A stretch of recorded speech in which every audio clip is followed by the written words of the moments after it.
বাংলা অনার্সের প্রথম সেমিস্টারের সমস্ত ছাত্রছাত্রী। কলকাতা বিশ্ববিদ্যালয়ের আন্ডারে তোমরা যারা পড়ছো বাংলা অনার্স নিয়ে, পেপার CC2 বর্ণনামূলক ভাষাবিজ্ঞান ও বাংলা ভাষা। সাজেশনটা দেখার আগে তোমরা একবার সিলেবাসটা ভালোভাবে দেখে নাও। তোমাদের 10 নম্বরে প্রতিটি মডিউল থেকে 2টো করে প্রশ্ন আসে। তোমরা পার্ট হিসাবে পড়ো, তাহলে তোমরা নাম্বারটা বেশি পাবে। ধ্বনি, বর্ণ, অক্ষর, সংজ্ঞার্থ ও পারস্পরিক সম্পর্ক যদি তোমরা একটা করো, তাহলে নিচেরটা করার দরকার নেই। এরকমভাবে মডিউল 2তেও করবে। মডিউল 3 এর মধ্যে ইম্পর্টেন্ট বচন, লিঙ্গ, কারক আর প্রত্যয়, এই 4টে খুব ইম্পর্টেন্ট। সব কটা থেকে আমি প্রশ্ন দিয়েছি, যার যেটা ভালো লাগবে সেখান থেকে সে প্রশ্নগুলো মুখস্থ করবে। সাজেশনটা এবারে দেখে নাও। মডিউল 1 থেকে 15 নম্বরের জন্য যেগুলো করবে, বাংলা ভাষার শব্দভাণ্ডারকে কয়টি শ্রেণীতে ভাগ করা যায় একটি রেখচিত্র দ্বারা বোঝাও। যে কোনো একটি বিভাগ সম্পর্কে আলোচনা করো। প্রশ্নটা একটু ঘুরিয়ে বলতে পারে, বাংলা ভাষার শব্দভাণ্ডারে কী ধরনের শব্দ বহুবার ব্যবহৃত হয়েছে উদাহরণ সহ আলোচনা করো। আবার তোমাদের নামও উল্লেখ করে দিতে পারে, তৎসম, অর্ধ তৎসম এবং তদ্ভব শব্দ নাম উল্লেখ করে বলতে পারে। পরের প্রশ্ন দেখো, উচ্চারণ স্থান অনুযায়ী বাংলা ব্যঞ্জন ধ্বনিগুলির পরিচয় দাও। উচ্চারণ স্থান অনুযায়ী বাংলা স্বরধ্বনিগুলির পরিচয় দাও। উদাহরণ সহ ধ্বনি, বর্ণ ও অক্ষরের পারস্পরিক সম্পর্ক নির্ণয় করো। বাগধ্বনি কি? বিভাজ্য ধ্বনির 2টি প্রধান শ্রেণীর নাম উল্লেখ করো। বাংলা শব্দার্থ পরিবর্তনে যে কোনো 2টি ধারা সম্পর্কে আলোচনা করো। এখানে একটা কথা বলি, তোমরা 15 নম্বরের জন্য যেগুলো করছো সেগুলো 5 নম্বরের মতো আসতে পারে। 5 নম্বরেরটা 15 নম্বরে আবার অ্যাড হতে পারে, যেহেতু কাটা প্রশ্ন থাকবে। আগে ছিল 10 নম্বরের, এখন 15 নম্বর হয়েছে।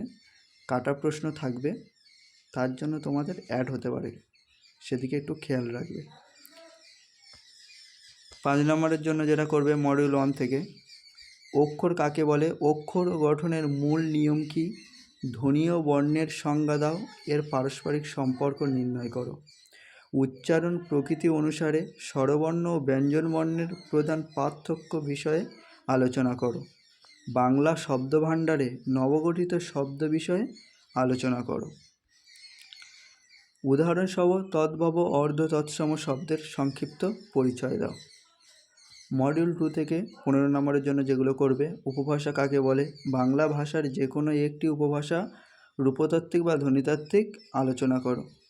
এই প্রশ্নটা একটু ঘুরিয়ে আসতে পারে, বাঙালি উপভাষা ধ্বনিতাত্ত্বিক বৈশিষ্ট্যগুলি সম্পর্কে সংক্ষেপে আলোচনা করো। উত্তরটা একটু আলাদা হবে, কারণ উপভাষা 5টি: রাঢ়ী উপভাষা, বাঙালি উপভাষা, বরেন্দ্রী উপভাষা, ঝাড়খণ্ডী উপভাষা ও রাজবংশী উপভাষা। এই 5টা উপভাষা দিয়ে বলতে পারে যেমন এই প্রশ্নটা দেখো, বাঙালি উপভাষার ধ্বনিতাত্ত্বিক বৈশিষ্ট্যগুলি সম্পর্কে আলোচনা করো। এখানে বলতে পারে রাঢ়ী ভাষার উপভাষা ধ্বনিতাত্ত্বিক বা রূপতাত্ত্বিক বৈশিষ্ট্য আলোচনা করো, বা বলতে পারে বরেন্দ্রী উপভাষা রূপতাত্ত্বিক বা ধ্বনিতাত্ত্বিক বৈশিষ্ট্য আলোচনা করো। ঠিক আছে।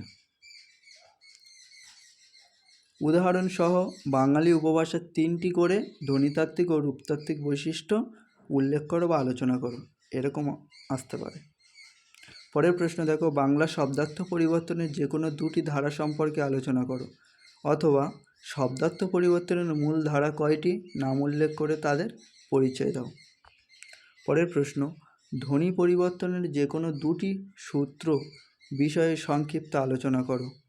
শব্দের ধ্বনি পরিবর্তন বলতে কী বোঝো? শ্রেণীবিভাগ সহ সমীভবনের পরিচয় দাও।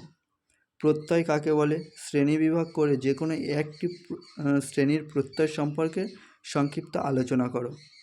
নিম্নলিখিত যে কোনো 2টি বিষয়ে উদাহরণ সহ আলোচনা করো। স্বরাগম, নাসিক্য ভবন ও স্বরসঙ্গতি। 5 নম্বরের জন্য যেগুলো করবে, দুটি বাংলা শব্দ নির্বাচন করে জোর কলম পদ্ধতিটি বুঝিয়ে দাও। অর্থের অবনতি ও অর্থের অপকর্ষ বলতে কী বোঝায়? দৃষ্টি সহ বুঝিয়ে দাও। অর্থ সংকোচ কাকে বলে? দুটি বাংলা শব্দ অবলম্বন করে বিষয়টি বুঝিয়ে দাও। অন্তঃস্বরাগম কাকে বলে? উদাহরণ সহ তা লেখো। উদাহরণ যোগে স্বরাগম এর পূর্ণাঙ্গ পরিচয় দাও। শব্দের অর্থ পরিবর্তনের মূল ধারাগুলি উল্লেখ করো। যে কোনো একটি ধারার সংক্ষিপ্ত পরিচয় দাও। উদাহরণ যোগে স্বরসঙ্গতি ও নাসিক্য ভবনের পরিচয় দাও। এতগুলো প্রশ্ন দেওয়ার কারণ, যেহেতু তোমাদের ওখানে বলেছি ভাগ ভাগ করে পড়বে। মডিউল 1 থেকে দুটো ভাগ করা আছে, তোমরা যে কোনো একটা ভাগ বেছে নিয়ে পড়বে, তাহলে তোমাদের দেখবে প্রশ্ন অনেক কম হয়ে যাবে। মডিউল 3 15 নম্বরের জন্য করবে বিভক্তি কি, বিভক্তি কয় প্রকার ও কী কী? বাংলা কারকগুলি প্রচলিত বিভক্তি চিহ্নগুলি উদাহরণ সহ লেখো। লিঙ্গ কথাটির অর্থ কী? বাংলা ভাষায় ব্যবহৃত লিঙ্গগুলির সম্পর্কে আলোচনা করো। ক্রিয়ার কাল বলতে কী বোঝো?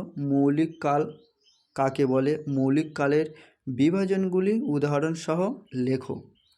ক্রিয়ার কাল বলতে কী বোঝো? বাংলা ব্যাকরণে ক্রিয়ার কাল কত প্রকার ও কী কী? এবং কালের ভাগগুলি সম্পর্কে সংক্ষেপে আলোচনা করো। এখানে বলি ক্রিয়ার কালের ভাগ যেগুলো আছে ওগুলো আবার নাম উল্লেখ করেও দিতে পারে। প্রত্যয় কাকে বলে? শ্রেণীবিভাগ করে যে কোনো একটি শ্রেণীর প্রত্যয় সম্পর্কে সংক্ষিপ্ত আলোচনা করো। কারকের সংজ্ঞা দাও। আধুনিক বাংলা ভাষা কয়েকটি ও কী কী? উদাহরণসহ যে কোনো দুটি কারকের আলোচনা করো। এখানে কারক দুটি না বলে তিনটিও বলতে পারে, কারকের নামও উল্লেখ করে দিতে পারে। সমাসের সংজ্ঞা দাও। উদাহরণসহ যে কোনো দুই ধরনের সমাসের বিস্তৃতি পরিচয় দাও। 5 নম্বরের জন্য করবে বচন কি, বাংলায় ক্রিয়ার রূপ নিয়ন্ত্রণের ভূমিকা আলোচনা করো। অব্যয় কাকে বলে? বাংলা বাক্য গঠনে অব্যয়ের 3 রকম ব্যবহার দেখাও। বাংলা সমাসের আলোচনায় সমস্ত পদ ও ব্যাসবাক্য ও সমস্যমান পদ কাকে বলে? উদাহরণ সহ বুঝিয়ে দাও।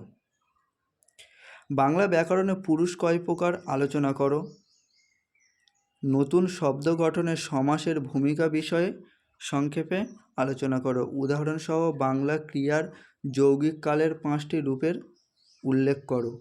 সংজ্ঞা সহ ঘটমান বর্তমান ও সাধারণ ভবিষ্যৎকালের পরিচয় দাও। এই করা প্রশ্ন তোমরা রেডি করো, তাহলে তোমাদের আর কোনো অসুবিধা হবে না পরীক্ষার সময়।